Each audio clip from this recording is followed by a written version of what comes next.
ষষ্ঠ উপজেলা পরিষদ নির্বাচনের প্রথম ধাপে ১৩৯ উপজেলার ১১,৫৫৬ কেন্দ্রে চলছে ভোট গ্রহণ।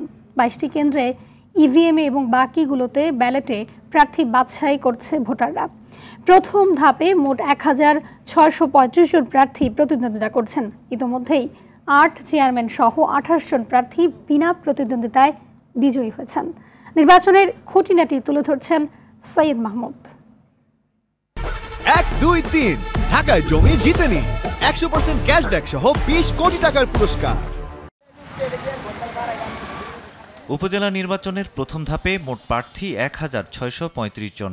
এর মধ্যে চেয়ারম্যান পদে ৫৭০, ভাইস চেয়ারম্যান ৬২৫ এবং মহিলা ভাইস চেয়ারম্যান পদে রয়েছেন ৪৪০ জন প্রার্থী। প্রার্থীদের হলফনামা বিশ্লেষণ করে টিআইবি জানিয়েছে, বিভিন্ন পদে প্রার্থীর ৭০ ভাগই ব্যবসায়ী, আর সব পদ মিলিয়ে কোটিপতি ১১৭ জন।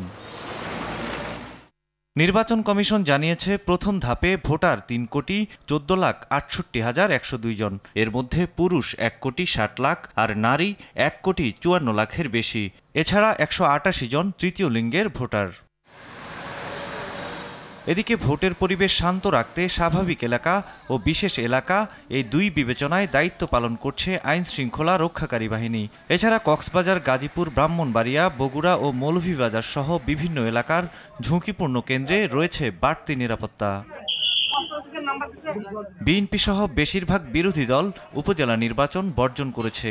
তবে নির্বাচন অংশগ্রহণমূলক করতে শুরু থেকেই মন্ত্রী এমপির স্বজনকে প্রার্থী না হবার নির্দেশনা দিয়েছিল আওয়ামী লীগ। সৈয়দ মাহমুদ, RTV।